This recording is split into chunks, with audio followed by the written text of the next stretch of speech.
going on, everybody? A little update to the channel. The Charger is sold. Sold it to a guy and from Indianapolis. Took the trip all the way up to Chicago. Why did I sell the Charger? I'll go into in a little bit. Looking to get into a different car. And this time around, I'm more so looking to get into something that's truly fun. And the only answer that I've really narrowed it down to is Corvette. Might be jumping into that. So back to the Charger and why I sold it. It was cam, Texas Stage 3 cam, hard and push rods, racing valve springs, the whole get up and go, right? It is sold, and I'm gonna miss it. It's been an incredible car, gave me no issues. But what I noticed was that last year it was worth like upwards of 16 to 18,000, and then I look again this year, and it plummeted to like 15K. And from my perspective, it was like, it's only got 80,000 miles on it. It's only worth this much. You know, I think it was more or less just a sign to close out this chapter of my life and go open a new one.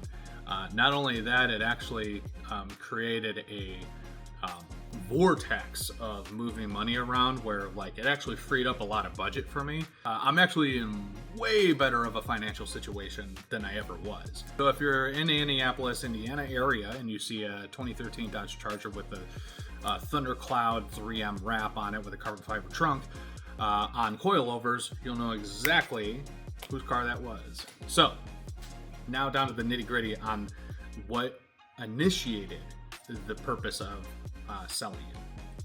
I had a mutual friend that was going through some things and having like kind of like a fire sale of a lot of things, right? Cars, house, things like this. Now, the lien on the Camaro was 21.5, and from my perspective, so they reached out to me and they said, "Hey, you know more about cars or whatever. Can we flip this and make a profit?" And I thought to myself, I'm like, well, yeah, that's minimum $50,000 car.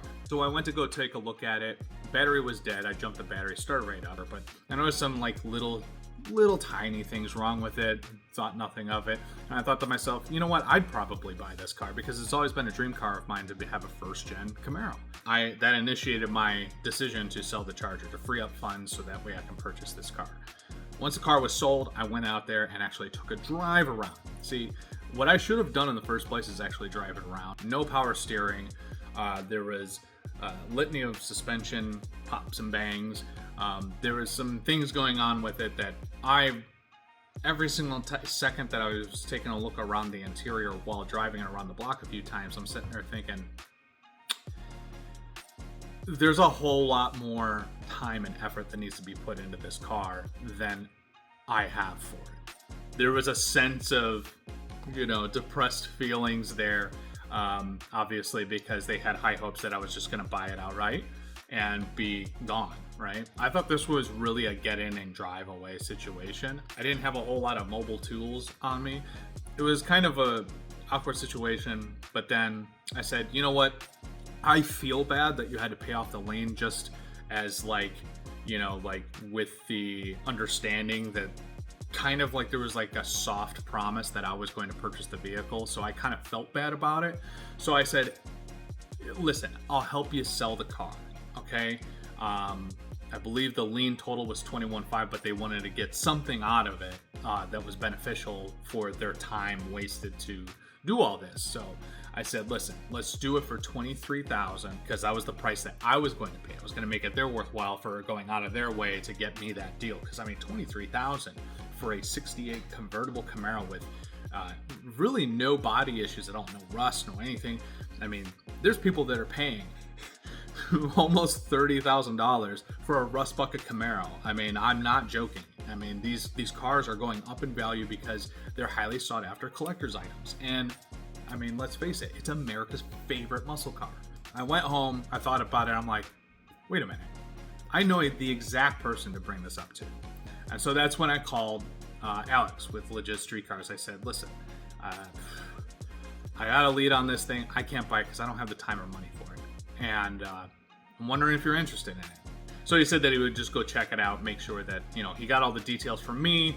And as soon as he checked it out, apparently he was then very interested. So that's all said and done. That's already on his channel, so you can go ahead and see that. I'll kind of link it up there or whatever. So then he just went ahead and like passed me $500 for a finder's fee, and I was like, whoa, what is this? I'm like, did I do something? And he's like, no, it's just a finder's fee. I was like, okay, I don't know how to act. I don't know how to act about this. This is crazy. This has never happened before. Completely unnecessary. You don't have to do this. And he's like, no, I that's just who I am. I just want to do right by everybody. It felt good. I just didn't know how to react to it because this has never happened before. I'm usually just, like if I give someone a lead on buying a car, or if I give someone some help on something else, I'm just there to help, And for the first time in my life, someone actually just like appreciated the help, and they're like, yeah, there you go. Thanks for helping out, man. That's all gone, dead in the water. Now I am left with budget and what to do and what to spend it on. Never owned a Corvette. I've owned Chevys practically my whole life, other than the Dodge Charger. I've only owned GMs otherwise.